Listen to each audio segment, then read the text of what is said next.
네, 그럼 시작하겠습니다. 지금부터 미첼 페레즈 폴로 작가님의 개인전 나무와 말 개막식을 시작하도록 하겠습니다. 큰 박수로 한번 시작하겠습니다. 인사드릴게요. 안녕하십니까. 저는 이번 전시를 함께 기획하고 그리고 오늘 오프닝 행사의 진행을 맡은 윤선 갤러리의 백순진 실장입니다. 반갑습니다. 이렇게 아름다운 계절에 저희 대구에 또 가을이 시작하는 10월에 자리를 빛내주신 여러분께 굉장히 감사를 많이 드리고요. 어, 오늘의 전시의 개막식을 시작 한번 해보도록 하겠습니다. 오늘 개막하는 미첼 페레즈 폴로 작가님의 개막식은요. 전시 소개 그리고 작가님들의 인사말 그리고 대담회 그리고 궁금하신 분들 질의응답 순으로 진행될 예정입니다. 이후에는 준비된 케이터링과 다가를 드시면서 자유롭게 네트워킹 해주시고 전시 관람도 해주시면 되겠습니다. 이번 전시 소개를 잠깐 해드릴게요. 이 전시는요, 저희 미첼 작가님께서 한국에서는 처음으로 진행되는 첫 개인전이고요. 또 현실에 대한 질문을 굉장히 좀 초현실적인 회화와 그리고 묘사하는 작가님의 창작 방식을 저희가 소개하고 선보이고자 합니다. 작가님은요, 인본지를 바탕으로 해서 점토를 또 제작을 하는 작업 방식을 하고 계시고요. 그리고 점토로 만들 인물이나 모양들을 주 소재로 작업하시고 또 그것을 확장한다든지 과장해서 시각화된 표현하는 작품을 하고 계십니다. 이번 전시는 총 저희가 15점 이 출품이 되셨고요. 크게는 두 가지 시리즈가 있습니다. 도상을 보시면 나무를 상징하는 작품들이 있고요. 그 외의 작품들은 문자를 시각화해서 입체적으로 표현한 작품 시리즈가 있습니다. 그래서 나무를 상징하는 작품 시리즈는 어느 가을이라는 시리즈고요. 그 외에 문자를 표현한 시리즈는 롱기나 시리즈라고 하는데 여기서 참고로 롱기나라는 건요. 작가님이 쿠바 출생이시거든요. 그래서 롱기나가 쿠바에 나오는 그러니까 전통적으로 내려오는 노래입니다. 노래에 나오는 가사나 형용사, 단어들을 이렇게 조형적으로 도식화해서 표현하는 작가님이십니다.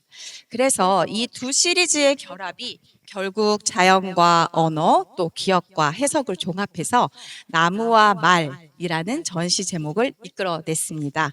이번 전시를 좀 감상을 하시면서 국제적인 문화의 다양성과 또 자율적으로 존재하는 이런 상상의 세계를 좀 자유롭게 펼쳐보시기를 제가 기대하겠습니다.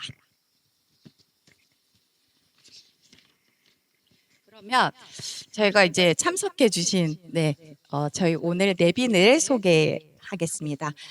이번 전시의 주인공이시죠. 네, 미첼 페레즈 폴로 작가님을 먼저 소개할 텐데요. 작가님의 한국에 처음 오신 소감과 그리고 참여하신 내빈분들께 인사 말씀 간단하게 부탁드리겠습니다. 저희 작가님이 조금 긴장을 하시더라고요. 제 큰 박수로 한번 모셔볼게요.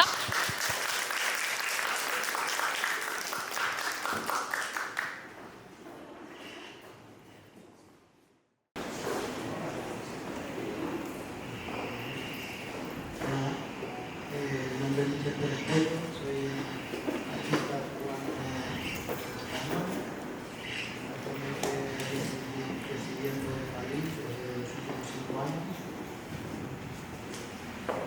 Muchas gracias a todos por venir, sé que es una fecha de vacaciones, de fiesta, y agradezco mucho que se hayan tomado su tiempo para venir a esta exposición. 네, 안녕하세요. 저는 쿠바에서 자라고 지금 5년째 스페인 마드리드에서 거주하고 있는 미첼 페레스 보요라고 합니다. 이 시간, 귀한 시간 내주셔서 정말 감사합니다. 추석이 다가오고 있는데 이렇게 귀한 시간에 귀한 분들과 함께 할 수 있음에 진심으로 감사드립니다. 네. 한국에 오신 소감, 한국을 보고 느끼신 소감도 부탁.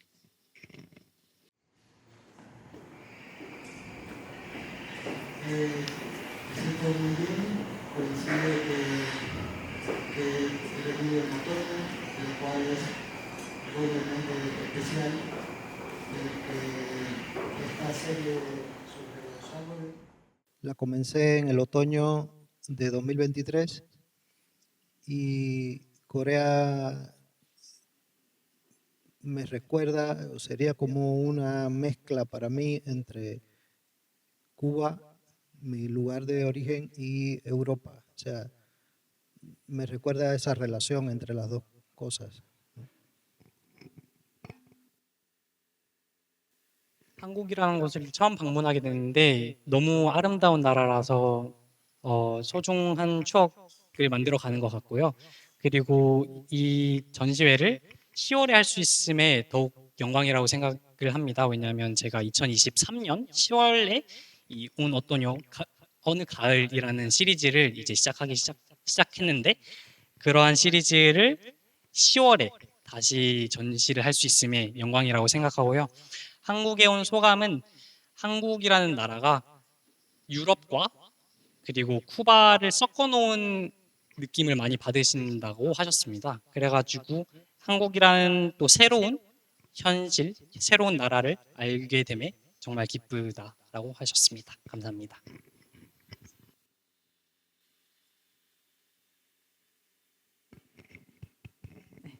미첼 페레즈 폴로 작가님을 제가 간단히 또 설명을 드리겠습니다. 작가님은 1981년생이시고요. 쿠바에서 태어나셨고 현재는 스페인 마드리드에서 활발히 활동하고 계시는 작가님이십니다.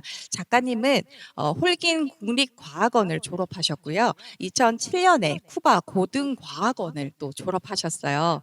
작가님의 많은 작품들은요. 마이애미와 오하이오 론 피스티 컬렉션과 같은 유명한 국제 컬렉션뿐만 아니라 유럽 컬렉션에도 소장되어 있으시고요. 현재는 마이 36이라는 갤러리에서 아바나 그 국립미술관에서도 열린 수많은 개인전의 작품을 출품하고 계십니다. 다음은 조금 많이 기다리셨어요. 이번 전시에 평론글을 써주신 저희 이진명 선생님을 소개하겠습니다. 선생님 간단하게 인사 말씀 부탁드릴게요. 안녕하세요. 이진명입니다. 저는 대구에 오랜만에 왔는데 너무 좋습니다. 제가 왜냐하면은 2017년도부터 20년까지 지산동에서 살았었어요. 그래가지고 아주 대구가 익숙하고 고향 같은데 오랜만에 올 수 있어서 너무 좋았고 그 윤성 갤러리하고도 이제 인연이 많은데 여기 와서 이제 미첼 페레즈 폴로 선생님 작품을 보니까 이미지로 봤던 거에 비해서 훨씬 더 좋고 되게 아름답다고 생각했습니다. 그래서 이따 작품 얘기는 나중에 하시고 추석에 이렇게 바쁘신데 이렇게 와주셔가지고 너무나 감사드립니다. 그래서 우리 선생님 작품 좀 많이 사랑해 주시길 바랍니다. 이따 또 자세한 거는 말씀 나누도록 하죠.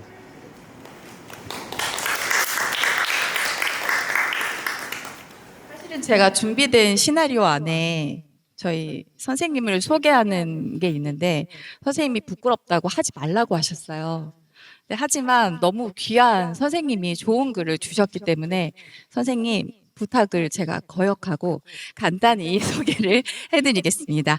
이진명 선생님은요, 홍익대학교 미술대학 예술학과와 대학원 미학과에서 학사와 석사를 취득하셨고요. 현재는 태동고전연구소 연구원으로도 활동하고 계시고 대구미술관 학예실장, 간송미술문화재단 학예사, 2011년 베니스 비엔날레 코디네이터까지 역임하신 굉장히 귀한 선생님이십니다. 네. 괜찮으시죠? 선생님이 또 많이 부끄러워하시고 겸손하셔서 소개를 자꾸 생략해 달라고 하셨는데 저는 꼭 해드릴 수밖에 없습니다. 다시 한번 박수 부탁드릴게요. 이번 전시 준비하면서 저도 공부를 좀 많이 해야 되는 기회도 됐고 또 그리고 이제 저희 영어권이 아니고 스페인 그리고 이제 쿠바 출생의 작가님의 작품을 소개를 하려다 보니까 저희도 많은 기간도 필요했고 또 이렇게 스터디를 해야 되는 시간이 많았는데 그런 짧은 기간에 이렇게 어려운 부탁을 드렸을 때 선생님께서 흔쾌히 또 좋은 글과 네, 도움을 많이 주셔서 굉장히 감사하게 생각하고 많이 배웠습니다.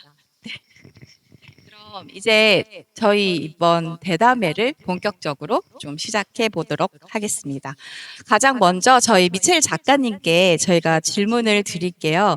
이번 전시에 출품하신 작품 시리즈 크게는 어느 가을 시리즈와 그다음에 이 롱기나 시리즈가 두 가지로 나뉘어지는데요. 이번 또 전시 출품하신 작품 제목 시리즈의 설명과 전시 제목을 작가님께서 직접 지어주셨거든요. 전시 제목과도 관련해서 네, 설명을 해주시면 좋을 것 같습니다.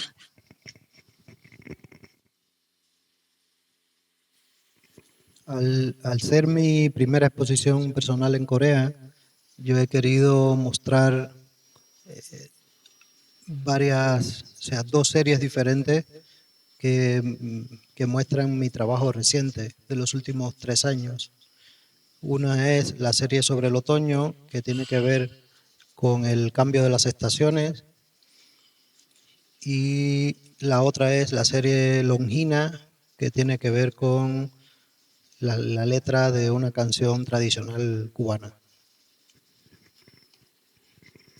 네, 그래서 한국에서 진행하는 첫 번째 전시회인 만큼 선생님께서 지난 3년 동안 작품을 준비하시고 오셨던 두 시리즈인 운 오토니 어느 가을과 롱히나라는 쿠바의 전통 민요에서 나오신 제목으로 이번 전시회를 준비를 하셨고요.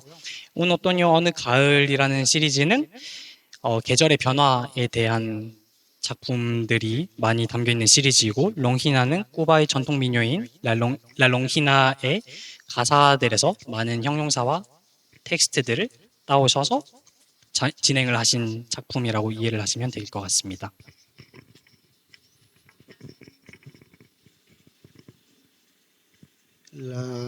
La serie de un otoño,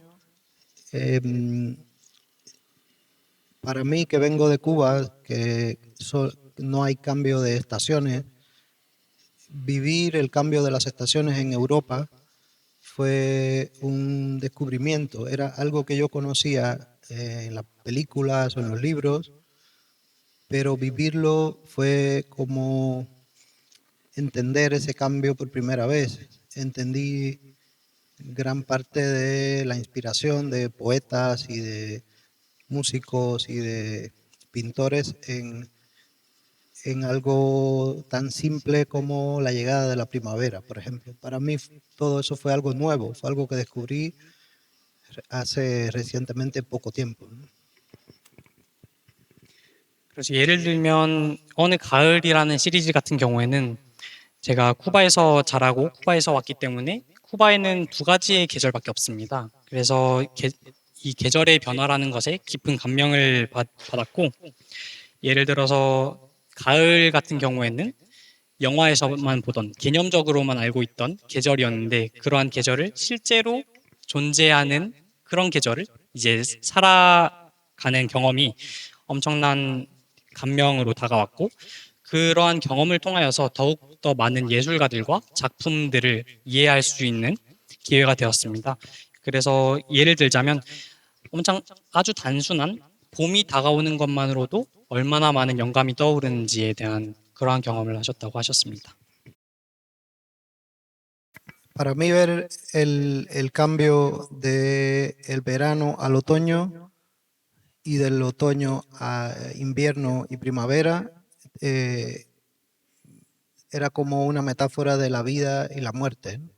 Ver cómo algunos elementos como las hojas, algunas se aferran al árbol para no morir, es como nos aferramos a la vida de alguna manera.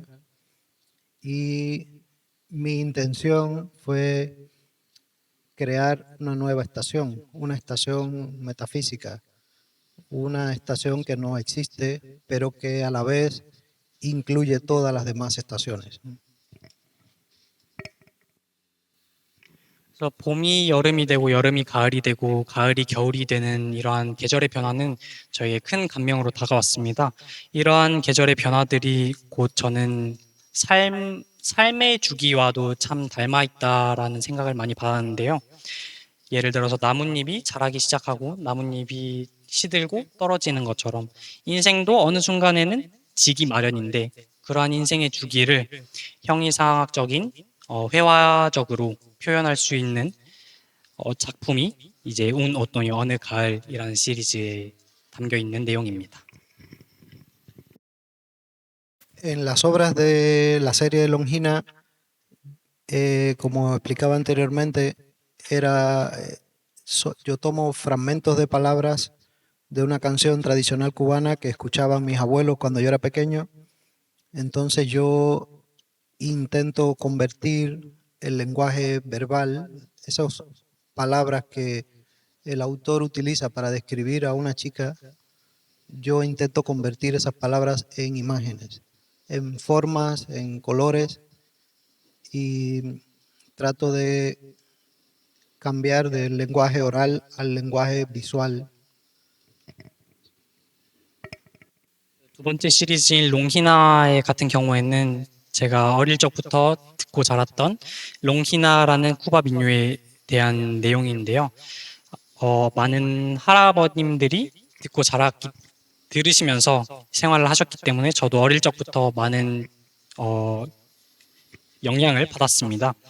그리고 이러한 가사들에서 이 가사가 주고 있는 이제 의미는 작곡가께서 어떠한 여성분을 보시고 그 여성분을 형용하는 그러한 가사들로 이루어져 있는데 그러한 과정 속에서 가독성이 있는 언어를 이제 가시적으로 이제 회화라는 작품을 통하여서 가시적으로 표현하는 것이 롱히나의 주된 목적이었습니다. Por eso el título de la exposición es Árboles y Palabras. 그렇게 이번 전시회의 제목이 이제 나무와 말이 되겠습니다.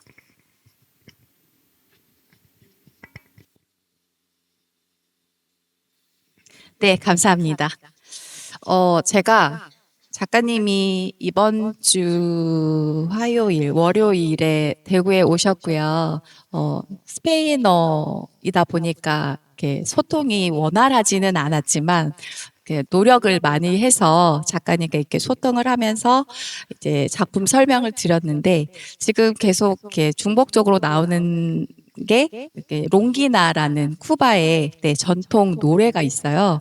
그래서 작가님과 이제 소통을 하면서 말씀을 들었을 때 이 노래가 어떤 건지 너무 궁금한 거예요. 네, 그래서 작가님께 오늘 이 아티스트 토크를 진행하는 중간에 급 질문으로 작가님 노래 한 구절을 불러주세요라고 이제 부탁을 드릴까 생각을 하면서 이제 사전에 질문을 드렸는데 굉장히 샤이해 부끄러워하시면서 얼굴이 지금처럼 빨개지시더라고요. 그래서 마치 지금 여기에 들어진 오렌지 컬러 같이 변하셔서 그거는 제가 부탁을 안 드리고 근데 저도 너무 궁금했어요. 이 롱기나라는 그 전통 노래가 과연 어떤 노래이길래 작가님의 이런 작품에 영감을 주는 소재가 됐을까? 설명을 들었을 때는 롱기나라는 노래가 작가님이 어렸을 때 그 조부모님과 지냈던 그 추억의 한 장면일 수도 있고 또 조부모님과 같이 지내왔던 그런 향수를 자극하는 그런 언어의 역할도 하게 되었기 때문에 더욱더 궁금했죠. 그래서 제가 그 노래를 유튜브에 찾았고요. 저도 한번 불러드릴까 했지만 제가 노래 실력이 안 되기 때문에 잠깐 한번 들어보실까요? 그리고 확인도 했습니다. 작가님 이게 맞나요? 맞다고 하시더군요. 들려드리겠습니다.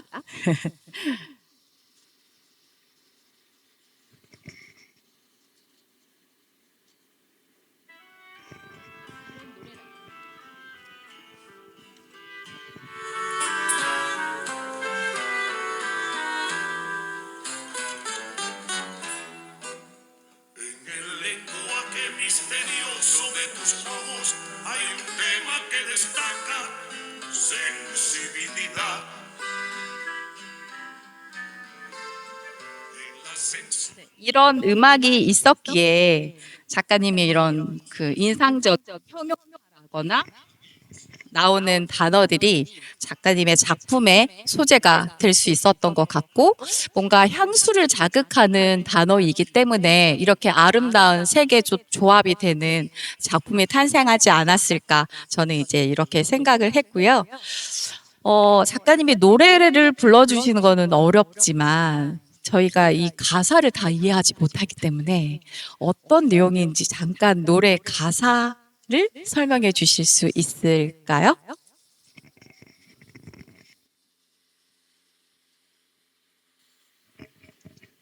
Sí, la letra trata sobre, es una letra muy sencilla, este poeta ve a una chica nueva en el pueblo y le crea una fascinación, o sea, se siente fascinado por su belleza y él intenta describirla, ¿no? Intenta describirla con palabras, lo cual le resulta imposible, ¿no?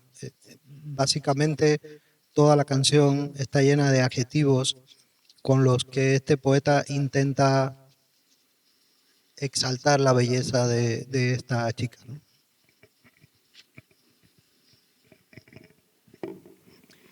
이 노래 가사는 굉장히 간단합니다.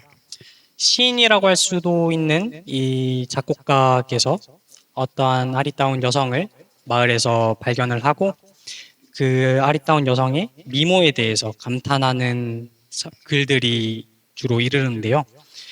이 아름다운 미모를 저희가 사용하는 언어로 다 설명하는 게 불가능에 가깝기 때문에 그렇기 때문에 많은 형용사들이 나오지만 이 미모를 전체적으로 이해를 하는 것은 어렵다라고 생각을 하십니다.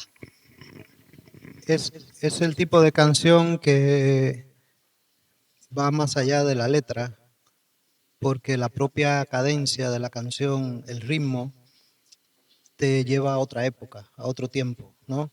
A un tiempo donde las cosas pasaban más despacio, más lento. Entonces ese ritmo, esa cadencia que tiene la canción, a mí me recuerda mucho a el tiempo de mi infancia, mis abuelos sentados como en el portal de la casa afuera, mirando el tiempo pasar, ¿no?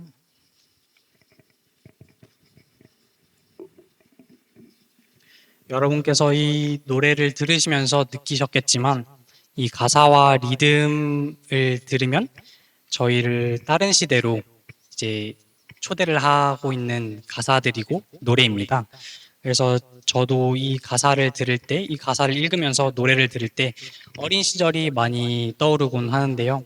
이제 할아버님과 할머님께서 집 앞에, 문 앞에 앉으셔서 이제 시간이 가는 것을 지켜보시고 마당에 이제 지나가는 것들을 보시고 그러한 빠르지 않고 천천히 진행되는 시간과 고요함을 잘 느낄 수 있는 가사와 노래라고 생각을 하십니다.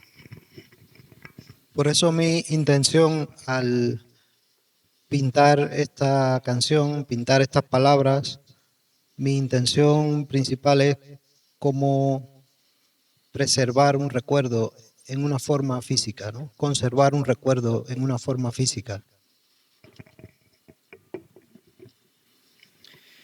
그렇기 때문에 제가 이 가사들을 회화적으로 표현을 하는 것도 제가 가지고 있는 추억과 행복했던 시간들을 가시적으로 회화적으로 표현하는 역할 그러한 과정입니다.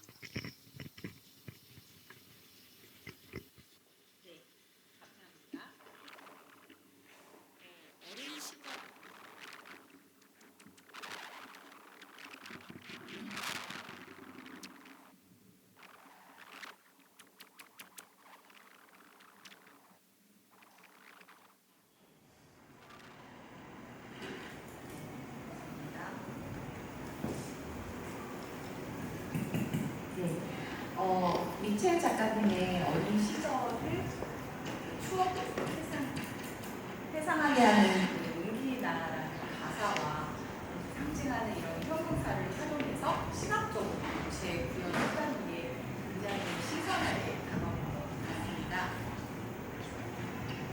문자를 모티브로 하게 된 시기가 언제부터였고 그런 이유가 있으실까요?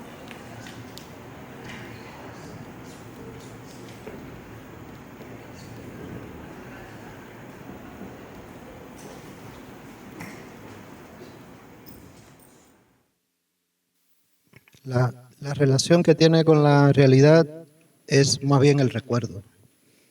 O sea, el recuerdo no es exactamente lo que sucedió, ¿no? El recuerdo es la manera en que lo guardamos, ¿no?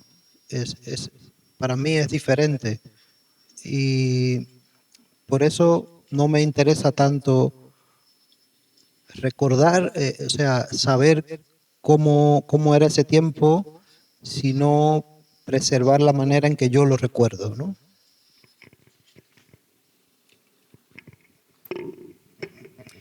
그래서 이러한 문자를 가시적으로 표현하는 것은 작가님께서 추억하는 것과 굉장히 많은 연관이 있다고 언급을 하십니다. 저희가 어떤 현상과 어떤 시간을 추억한다는 것은 결코 현실을 있는 그대로 기억하고 있는 것이 아닙니다. 저희가 그 현실은 그 당시에 존재했고 이미 지났던 것이지만 그것을 자신만의 방식으로 기억하고 간직하는 것이 기억이고 추억이라고 생각을 하시기 때문에 작가님은 기억하시는 것을 그렇게 좋아하지 않으신다고 하십니다. 기억하는 대신에는 작가님만의 방식으로 그때 있었던 현실을 잘 보존하는 것에 대한 탐구와 노력을 하신다고 하십니다.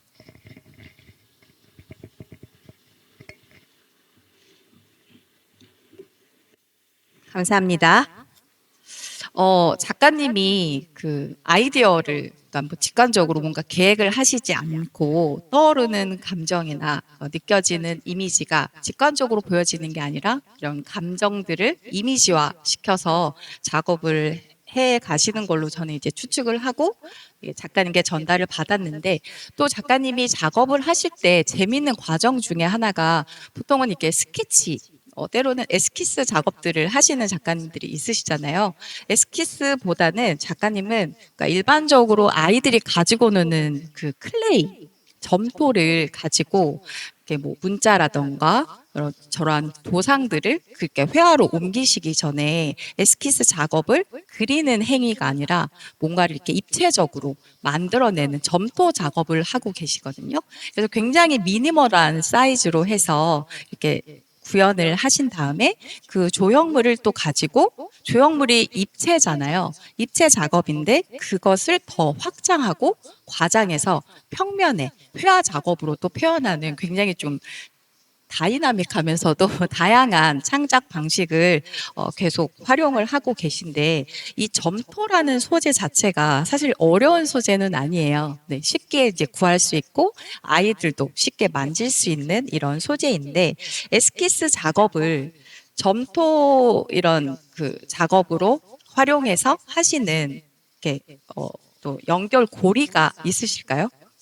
입체 작업인데 입체 작업으로 에스키스를 했다가 평면 작업으로 이게 또 다시 그러니까 차원이 달라지는 거죠. 3차원이었다가 2차원이었다가 근데 회화 분야 안에 갔을 때는 또 봤을 때는 이 평면 작업인데 제가 이 작품들을 봤을 때 굉장히 입체적으로 보입니다.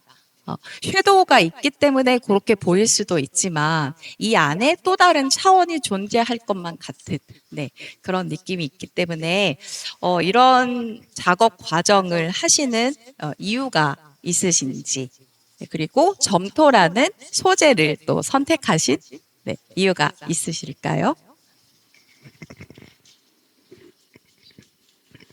Yo creo que es importante explicar que yo estudié, aparte de estudiar pintura, estudié 2 años también de teatro, de diseño de teatro. diseño de escenografía para teatro. Y fue algo que me marcó mucho en la manera en que yo después comencé a hacer mi pintura, porque yo trato de imaginar cada pintura como un pequeño teatro, como un teatro en miniatura. Entonces yo creo que el arte se trata de construir emociones, ¿no? Entonces yo intento crear ese mini teatro como si fuera un director de teatro. Yo coloco personajes, coloco luces, sombras, color, y yo intento que esa escenografía, el resultado sea una emoción, ¿no?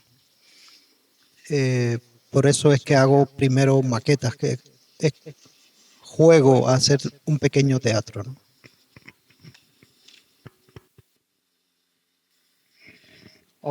이 과정과 관계를 설명하기 전에 저의 백그라운드에서 이해를 하셔야 되는 부분이, 저는 2년 동안 이제 연극을 공부를 하였는데요.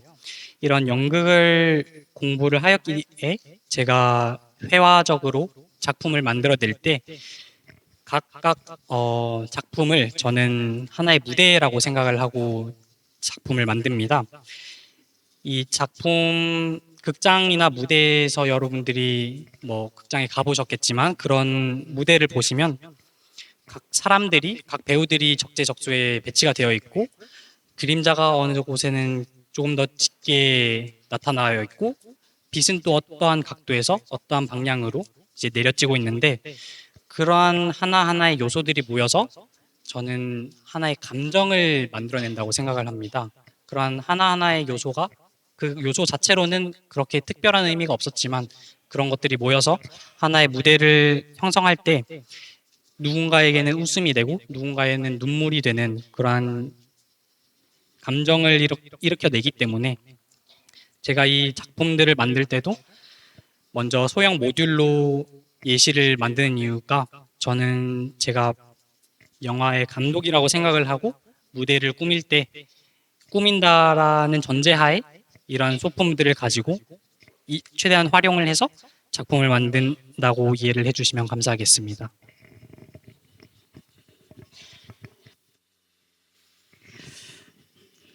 이 전시에 또 글을 써주신 평론가 선생님도 분명히 궁금한 게 있으실 거예요. 저도 너무 많지만 제 이 질문의 기회를 우리 평론가 선생님께 한번 드리겠습니다. 저는 사실 논평을 하려고 그랬는데, 근데 뭐 하라고 그러니까. 근데 이제 우리는 문자가 굉장히 익숙하잖아요. 한글을 쓰는 사람이면서 우리는 한자도 쓰잖아요. 근데 그 뜻이 다 그 형상으로 있는데, 그런 우리에게 이제 이런 식의 사고는 굉장히 각별한 것 같아요. 저 뒤에 있는 작품이 저 가을이라는 뜻이래요. 근데 그게 우노 오테오노 이런 게 이제 가을인데, 그 형상 알파벳 숫자를 이렇게 형상화한 거예요. 그러고 이제 처음에 이제 그 노란색 둥근 게 있고, 빨간색 그 정사면 정육면체가 있고, 다음에는 이제 파란색 그 삼각형 모양이 있잖아요. 이게 유년기, 중년기, 장년기를 상징하는 것 같아요. 점점 처음에는 어렸을 때 보면 모든 게 둥글잖아요. 그래서 이제 모든 걸 받아들이다가 이제 중년이 되면 뭐 기준이 생기겠죠. 그래서 딱딱 자기만의 스탠다드가 있고, 그다음에 노년이 되면은 이제 쇠퇴를 하면서 이제 인생을 이제 마무리를 준비하잖아요. 그렇게 정리된 어떤 차분한 모습의 하강기의 삼각형, 이런 거가 이제 저 그림인 것 같아요. 그래서 상당히 우리 한자를 사용하는 우리에게 익숙한 것 같아요. 우리 뭐 하늘천 따지 다 알잖아요. 그게 뭐 나무 목자도 알고, 우리의 뜻, 그래서 우리 그 동아시아 문화권 사람들에게 아주 너무 각별한 의미로 다가오는 것 같습니다. 그래서 그런 의미가 이제 있고, 또 하나는 우리가 존재가 있는데, 존재하는 거 있죠. 그거를 이제 언어는 존재의 집이라는 말도 있듯이, 언어를 통해서 우리가 사유를 하고 세상을 해석하는 거거든요. 그런 거를 이제 우리의 어떤 인식적인 기능 같은 거를 또 상징하는 게 있습니다. 그래서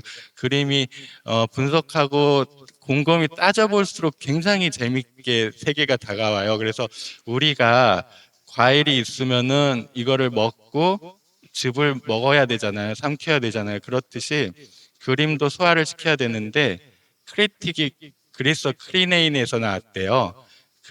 크리네인에서 나왔는데 그게 투 브레이크예요. 깨다. 그래서 씹어서 깨다라는 거거든요. 그래서 이게 처음 해봤을 때는 이제 임프레션이 오잖아요. 인상이. 아, 이 그림 느낌 좋다. 근데 이걸 하나하나 깨서 그 즙을 먹어야 되는데 그럴 때 이제 해석이 필요하죠. 그런 거는 이제 하나하나씩 이렇게 음미하면서 하나하나 의미를 그림을 따져가야 되는데 그게 되는 작가가 있고 안 되는 작가가 있어요. 그냥 그린 거하고 세심하게 진실되게 그린 그림하고 달라져요. 근데 제가 이분의 그림을 보니까 굉장히 진실이 담겨 있다고 생각이 돼요. 그래서 유럽에서나 어디 전 세계적으로 인기가 있고 많은 사람들이 이제 미첼이라는 화가를 존중하는 것 같아요. 유럽이나 미국도 그렇고 우리 이제 아시아에서도 이제 붐이 불어올 것 같습니다. 그런 느낌이 일단 있어서 좋다라는 말씀을 드리고 그런 의미에서 문자를 이렇게 채택한 거 그런 의미에 대해서 한번 여쭤보고 싶습니다.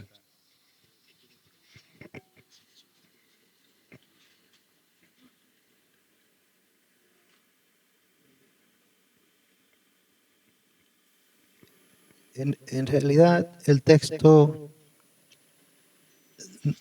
es solo un elemento del recuerdo. O sea, el texto de la canción, yo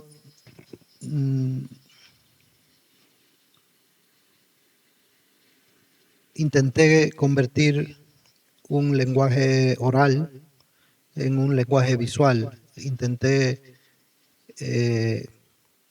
transformar de un lenguaje oral o del sonido de la canción a un lenguaje visual, y fue la manera que yo encontré de traducir esa emoción, ese recuerdo, esa sensación de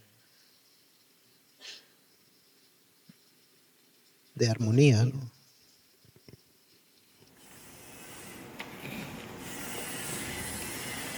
그래서 저는 글이라고 하면 추억을 위한 요소로 저는 글을 바라봅니다. 그래서 저희가 글로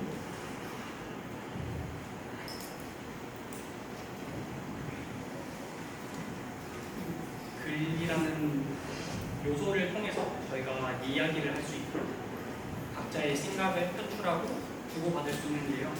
그러한 요소를 저는 시각적인 요소로 변형하고자 하였습니다. 그것은 곧 번역의 과정이라고 볼 수 있겠는데요. 저희가 일부 쓰는 일상적으로 사용하는 언어를 회화적인 언어로 번역하여서 추억하는, 어떻게 보면 추억을 위한 다른 요소를 만들어낸다라고 이해를 해주시면 감사하겠습니다.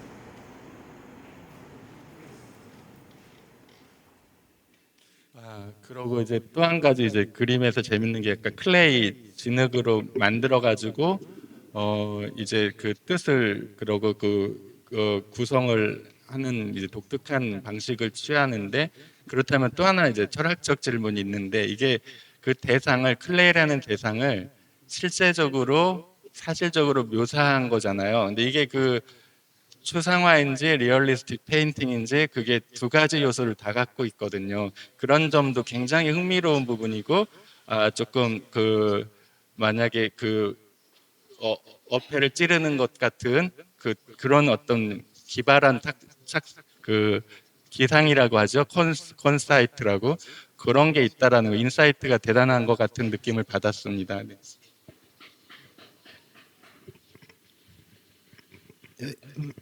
Bueno, gracias por verlo de esa manera. Yo constantemente pienso en la relación entre el mundo que vemos y el mundo que interpretamos. Y, por ejemplo, en el caso de los árboles, si pensamos en el concepto de árbol, podríamos definirlo como un objeto orgánico que tiene un tronco, que tiene ramas, árboles, hojas y frutos. Pero si tú describes ese concepto a una persona que nunca ha visto un árbol, quizás pudiera interpretarlo o pensar en un objeto como el que está en mis pinturas, ¿no? Esa contradicción filosófica es la que yo me planteo constantemente con la observación y la interpretación de la realidad.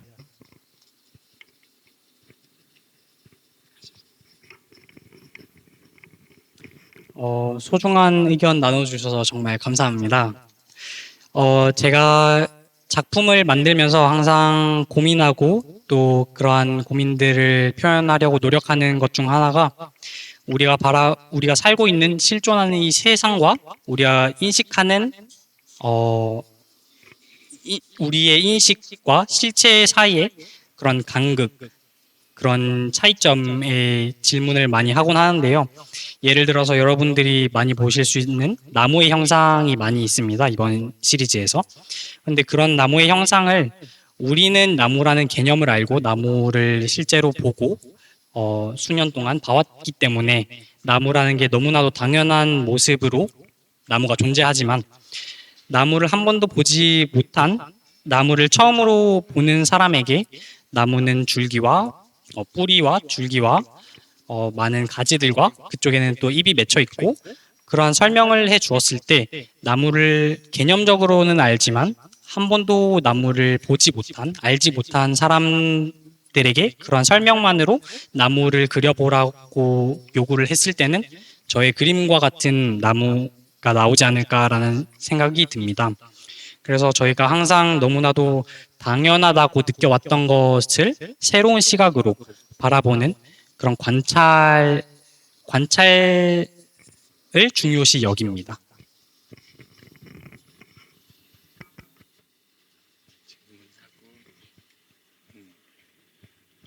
그러고 작가 선생님 보면은 굉장히 차분하고 그 안정적인 색감이 너무나 포근하게 다가오고 아주 좋습니다. 근데 어떨 때는 이제 강렬한 부분도 있고요. 모든 어떤 색채에다가 특정한 어떤 감정이나 의미를 부여하시는지 궁금합니다.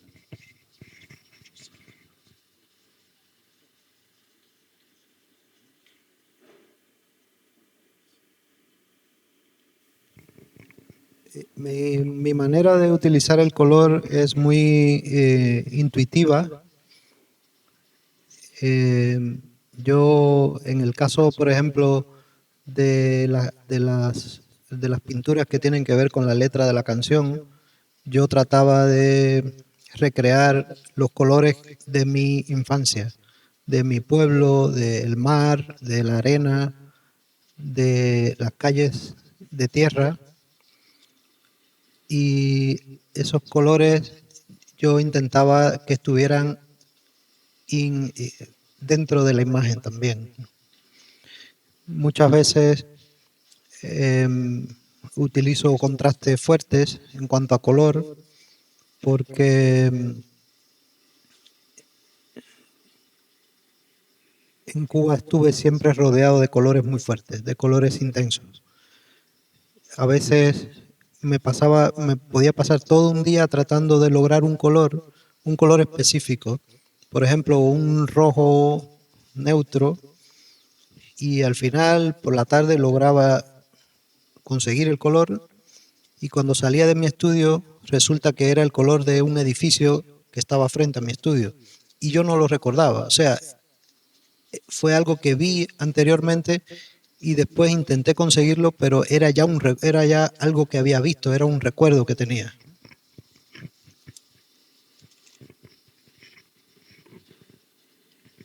그래서 이러한 색깔들을 제가 주로 사용하는 이유는 예를 들어서 이 롱히나라는 가사에서 제가 많은 단어들을 따온 것처럼 그러한 가사와 그 글들은 특정 감정을 유발하고 특정한 뜻을 유발하곤 합니다.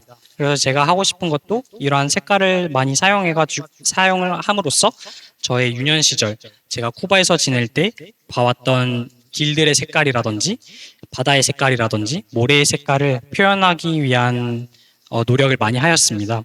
그리고 저의 작품들을 보시면 색깔이 굉장히 극적으로 대비되는 것들을 보실 수가 있는데, 이러한 것들은 제가 쿠바에서 자라면서 강렬한 색깔을 많이 봐왔기 때문에 그러한 색깔들이 많이 녹아난 것 같습니다.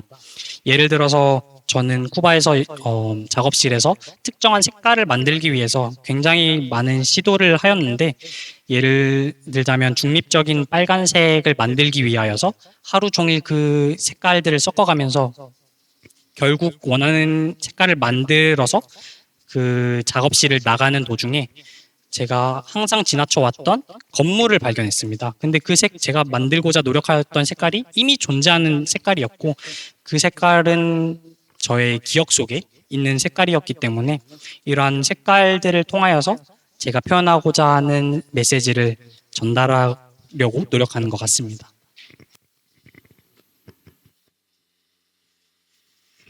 제가 되게 즉흥적인가 봐요. MBTI는 J인데 또 작가님의 말씀을 듣고 있다 보니까 시나리오에는 없는데 또 급 질문이 또 생겼습니다.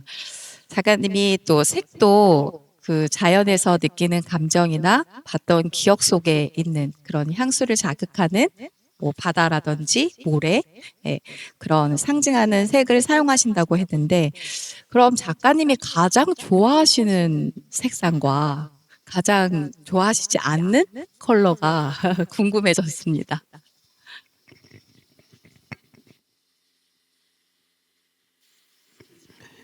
Creo que es claro que mi color favorito es el azul y hay dos colores que nunca he utilizado, no sé por qué, pero nunca los uso. Uno es rosa y el otro es negro. Esos dos normalmente no los uso nunca, me doy cuenta que están fuera de mi pintura, ¿no?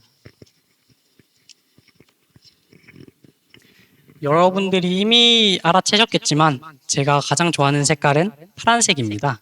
네, 그리고 제가 좋아하지 않는 두 가지, 좋아하지 않는다기보다는 이제 생각을 해보니까 제가 이때까지 한 작업에는 한 번도 들어가지 않았던 색깔 두 가지가 있는데, 그 색깔은 분홍색과 검정색입니다.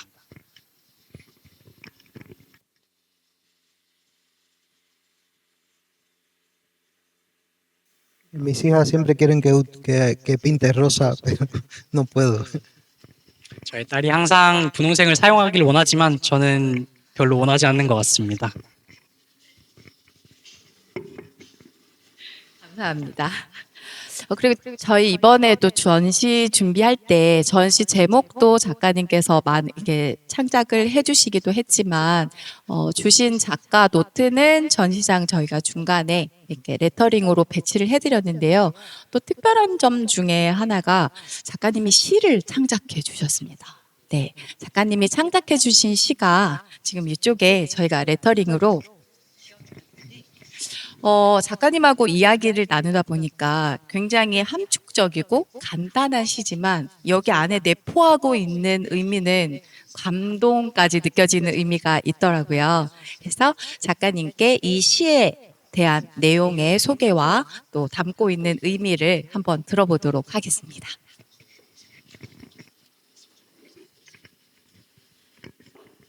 La poesía es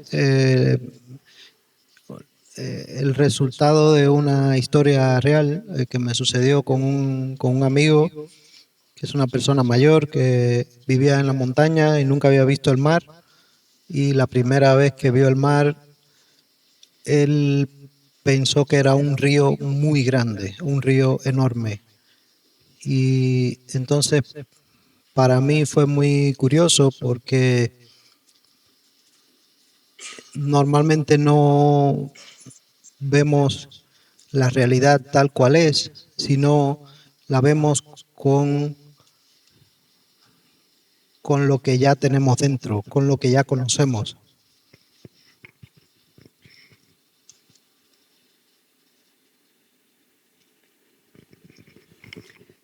제가 이 시를 창작한 배경에는 실제로 저에게 일어났던 일을 바탕으로 시를 작성해 봤습니다.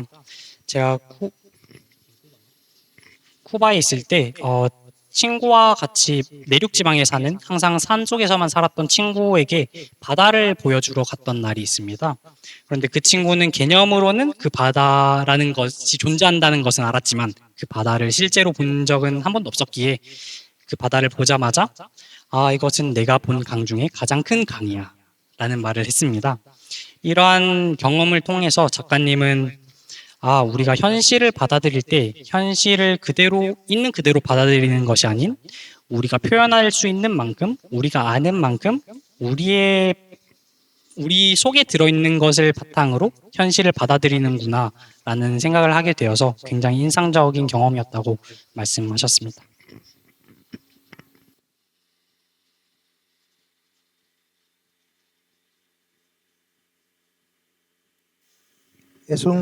Este asunto de esta historia es un tema central en mi trabajo.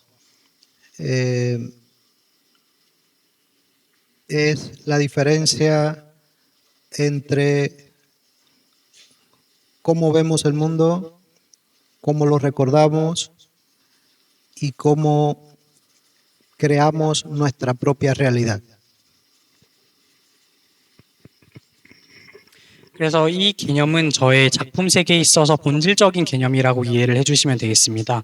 저희가 세상을 어떻게 바라보고 세상을 어떻게 이해하고 그 세상을 어떻게 기억하는지에 대한 개념을 담고자 하고 있습니다.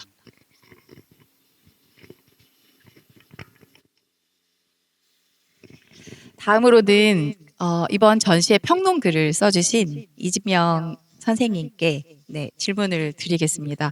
이번 전시의 평론을 해주시면서 이제 글을 쓰실 때 작가님께 작가님의 작품 세계에 이런 메시지를 부탁드리겠습니다.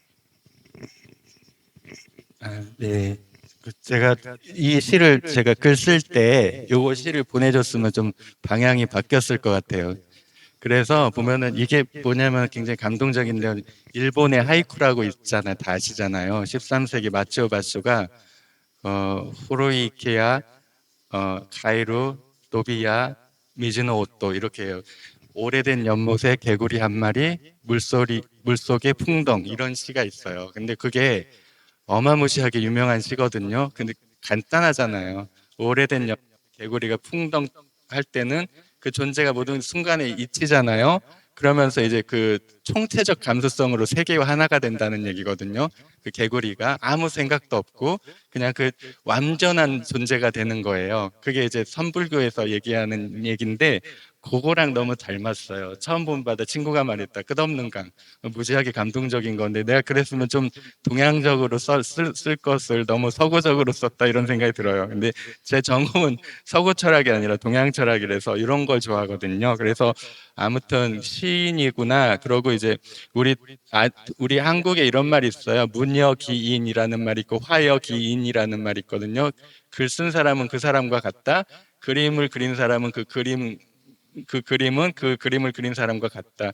그러니까 그림을 보면은 글을 보면은 그 사람됨을 알 수 있는데 선생님은 정말 좋은 분이구나. 그리고 천사 같은 분이구나. 그걸 느꼈고 근데 이제 요새 근데 현대미술 신을 보면은 여러 가지 레트로 센세이셔널리즘 센세이션주의가 있어요. 두 번째 스펙터큘러리즘, 스펙터클 장려하게만 만들어요. 세 번째는 리모더니즘, 모더니즘 재탕이에요. 지금 세계 미술계 현상이란 말이에요. 거기서 빠진 게 포에틱하면서 사유를 뉴 페인팅을 어떻게 가야 되는지에 대해서는 우리가 읽고 있거든요. 근데 상당히 이제 그 새로운 어떤 회화의 가능성을 여시는 분이 아닌가 이런 생각이 들어서 아주 좋았습니다. 그래서 아마 기대가 많이 되는 작가고요. 그러고 아마 이분이 이제 지금 81년생에 불과한데 이분이 이제 50대, 60대 되면은 굉장히 이제 대가로 성장할 것 같다, 승격될 것 같다라는 느낌이 들어서 저는 이제 앞으로도 제가 10년, 20년 뭐 이제 살아있는 날까지 선생님을 이제 조금 지켜보려고 이렇게 마음을 먹게 됐어요. 작업을 하면서. 아니 그 보르헤스라는 그 아르헨티나의 거장이 있는데 그 사람의 어떤 픽션들이라는 어떤 소설에 나오는 단편이 있어요. 트레인이라는 거. 그 시의 그 단편 소설의 내용이 이제 그 혹성 틀로엔이라는 혹성이 있는데 거기에서 이제 주관적 관념론이라고 하는 서브젝티브 아이디얼리즘으로 사는 사람들이 있는데 실제로 서구 사람들 얘기하거든요. 그거를 바탕으로 우리가 이제 어떻게 인식하고 언어가 우리한테 어떻게 인식을 만든 언어가 이제 존재의 집이라는 거, 우리가 사유할 때 세계를 바라볼 때 언어 없이는 이게 불가능하다라는 거, 아까 끝없는 강처럼 그런 것처럼 우리가 이제 언어와 인식하고 이제 세계 실제하고는 괴리가 있고 아니 간극이 있는데 그게 어떻게 회화로 작용하는지 그 형이상학적인 굉장히 그 고차원적인 질문을 지금 페인팅으로 하는데 그게 어렵지 않고 어린아이가 봐도 굉장히 감동적으로 다가올 수 있다. 이런 페인팅은 굉장히 드물거든요. 그래서 아무튼 이런 좋은 전시, 좋은 작가를 발견해 주신 뭐 우리 신혜영 대표님한테도 감사드리고 그러고 그 신혜영 선생님을 도와줬던 여러분들에게 뭐 박범기 대표도 감사드리고 그렇습니다.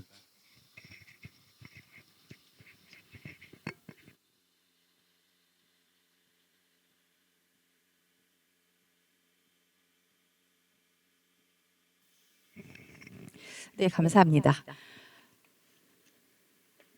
이제 저희가 앞에서 저희끼리 많이 이야기를 해서 아마 저보다 더 궁금한 게 많으실 것 같거든요. 그래서 지금 보시는 중간에 질문 사항이 있으시면 편하게 질문해 주시면 됩니다. 이진명 선생님께 해주셔도 좋고요. 작가님께 해주셔도 좋습니다.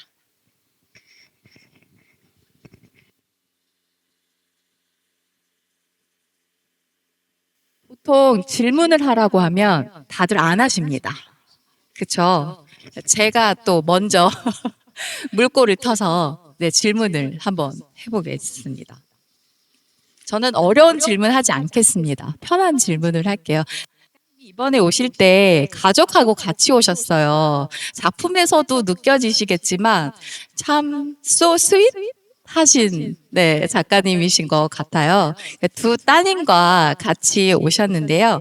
작가님의 작업하시는 요소 중에 가족이라거나 아니면 때로는 그 따님들이 미치는 영향 그리고 작가들이 예술가들이 작업을 할 때 뭐 결핍이라거나 불안의 요소를 분명히 가지고 있거든요. 이런 불안의 요소를 떨치시는 작가님만의 힐링 방법이 있으실까요?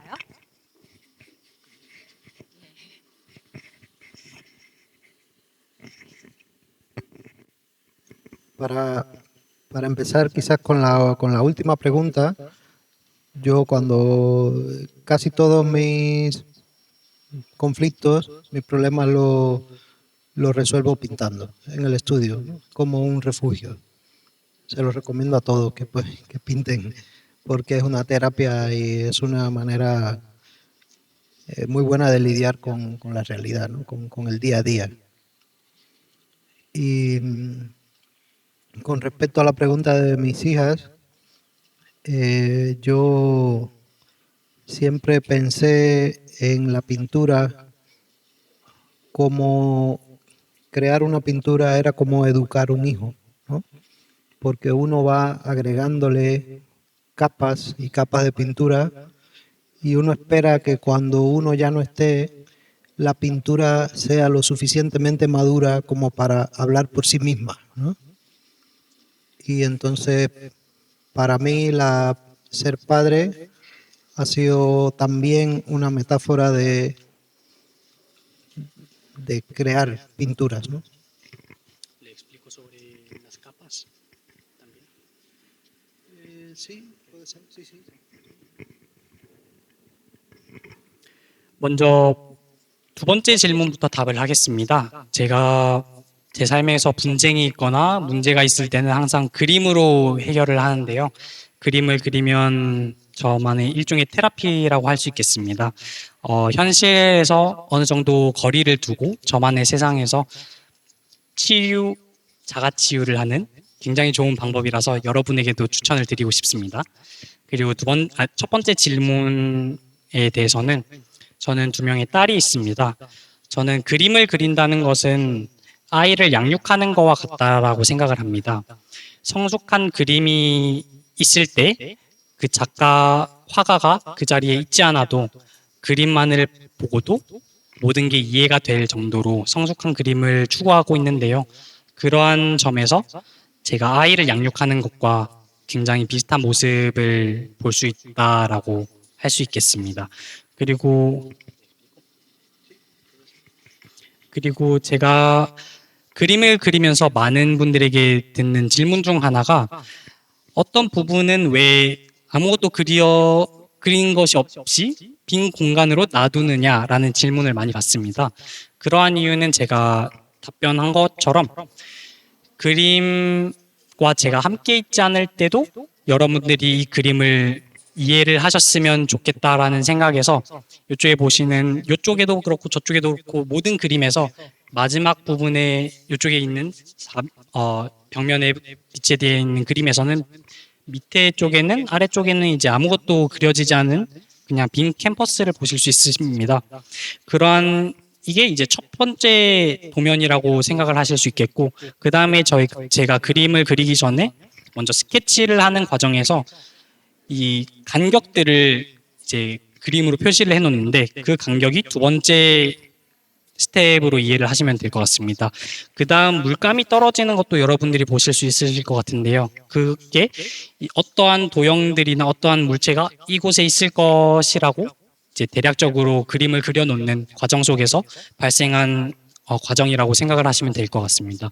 그리고 마지막으로는 제가 빛과 그림자를 사용하여서 입체감을 주기 때문에 이렇게 여러한 과정들을 통해서 여러분들이 한 그림을 보고도 이게 왜 끝을 안 맞췄냐라고도 의아하실 수도 있겠지만 사실 이 그림은 처음부터 마지막까지를 전 과정을 여러분들에게 보여주기 위한 저만의 철학이자 방법이라고 이해를 해주시면 되겠습니다. 더 질문하실 분, 네. 안녕하세요. 제가 작가님 그림을 봤을 때 그냥 단순하게 뾰족하고 따가운 부분이 하나도 없더라고요. 근데 그런 요소들이 어떻게 보면 직관적으로 나타내기 제일 좋은 부분이라고 생각하는데 작가님 왜 그런 요소를 안 넣었는지 궁금합니다. 감사합니다.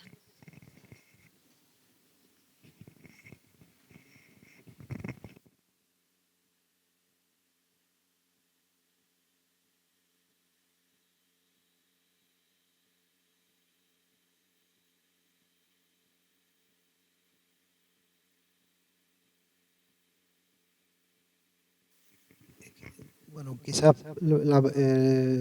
por qué escojo esta forma tridimensional tiene que ver con crear la sensación de realidad. Es una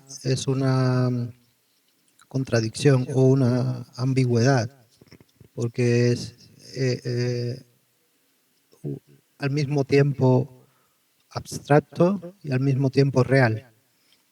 Es un punto intermedio y esa sensación de realidad nueva o abstracta es el por qué yo intento hacer una forma tridimensional. Por ejemplo, con los árboles, la sensación que yo quiero transmitir es que tú sientes que puedes caminar alrededor del árbol, ¿no? Por eso también es la escala de muchos de los cuadros son grandes, porque yo quiero que tú sientes la sensación de que puedes rodearlo, de que puedes caminar alrededor de él. 제가 그러한 뾰족한 부분들을 많이 사용하지 않는 이유는 현실은 굉장히 모호하기 때문입니다. 현실은 흑과 백처럼 이분법적으로 설명을 할 수 있는 것도 아니고 아주 추상적이면서도 아주 실체적인 것이 현실이라고 생각을 하기 때문에 저는 그러한 두 부분의 교차점에 집중을 하고 싶었습니다. 그러하여서 여러분 이 뒤에서 보면 저 나무를 보시면서 느끼시겠지만 나무가 굉장히 부드럽게 생겼습니다. 이러한 부드러우면서도 입체적인 모형을 제가 채택한 이유는 여러분들이 저 나무를 봤을 때 저 나무 주변으로 내가 걸어 다닐 수 있겠구나라는 감정을 선물해 주시기를 원해서 이러한 이유가 있기 때문에 이러한 방법을 채택하고 있습니다. 질문이 더 있으실까요? 마지막 한 분. 네. 네, 점토를 미리 이렇게 점토로 작품을 미니어처를 만들어서 이렇게 회화 시각적인 회화로 표현하는 그 방식이 좀 독특하게 느껴졌습니다. 그리고 또한 제가 느낀 점은 이렇게 어떻게 보면 좀 좀 기이하면서도 차가운 느낌을 주는 이런 작품의 색채를 좀 강렬하게 대조시킴으로 해서 오는 그 느끼는 정도가 색채를 강렬하게 대조하는 그 느낌이 참 인상적이었던 것 같습니다. 그래서 제가 질문하고 싶은 것은 이렇게 강렬한 색채를 대조함으로 해서 좋은 인상을 주게 하는 것 같은데 이렇게 이제 색채를 그림을 구성이나 색채를 사용하실 때 미리 사전에 계획을 하고 하시는지 아니면은 우리가 철저한 계획하에서 하는지 아니면 작업 중에 직관적으로 하시는지 그 점이 좀 궁금합니다. 그리고 한 가지 더 질문을 하면은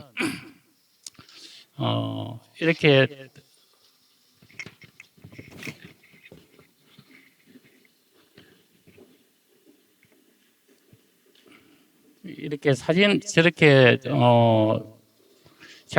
미니어처를 만들어 놓고 저렇게 작품을 그려 하시는데 저런 미니어처를 보고 이렇게 그 조형물을 또 시각적으로 표현을 하는 데 있어 가지고 가장 큰 변화가 있는지 미니어처를 그대로 시각적 언어로 표현하는 것은 아닌 것 같고 변화를 주거나 과장하거나 확대하는 것 같은데 그런 변화를 주거나 확대하는 그것에 있어서 만약에 변화를 준다면은 가장 크게 이렇게 변화를 주는 건 어떤 부분인지 그런 부분들 두 가지 좀 알고 싶습니다.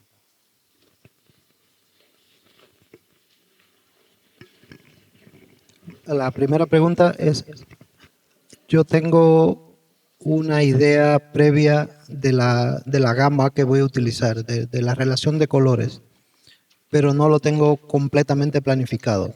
O sea, tengo planificado, por ejemplo, la luz, la atmósfera, el ambiente, pero algunos colores surgen durante el proceso de la pintura. Y la segunda pregunta, yo hago la maqueta, a veces hago fotos, a veces hago dibujos, pequeños dibujos para hacerme una idea de cómo va a quedar la pintura. Pero hay algo que me interesa mucho que es la traducción de esa imagen que yo tengo al cuadro. Por ejemplo, mucha gente me dice que por qué no utilizar un proyector, que sería más fácil, pero yo lo hago de la manera tradicional. Yo voy mirando la imagen y trasladando esa imagen a la tela. Y yo pienso que en esa traducción hay una parte humana. Ahí está el factor de cometer pequeños errores que convierten al final la imagen en una imagen humana, no en una imagen artificial.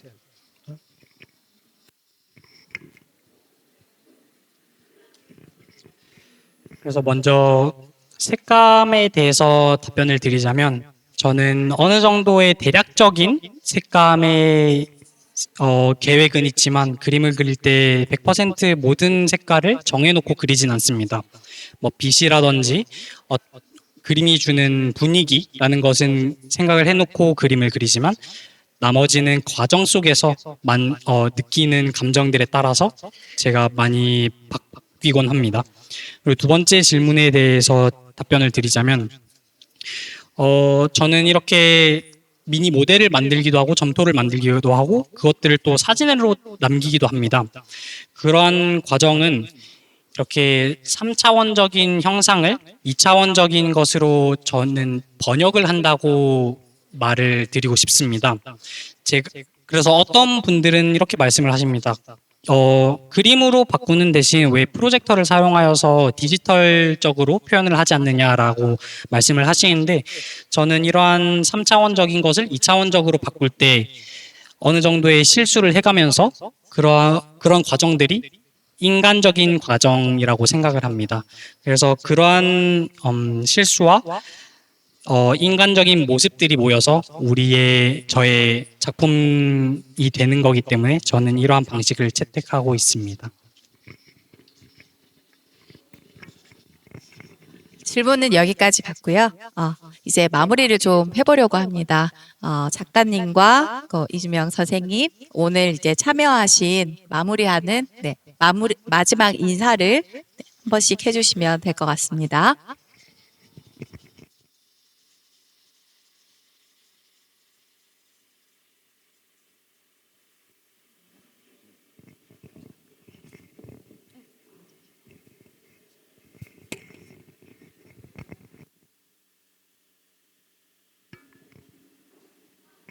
Solo agradecer que hayan venido, agradecer el interés en escuchar y en ver mi trabajo y espero que lo disfruten y muchas gracias.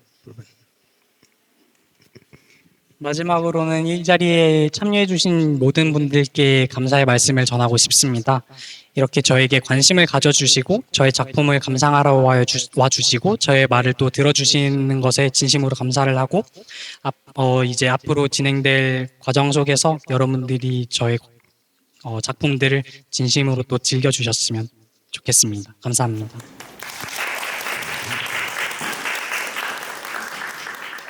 그러면 마무리를 하겠습니다. 감사 인사 여기까지 잘 들었고요.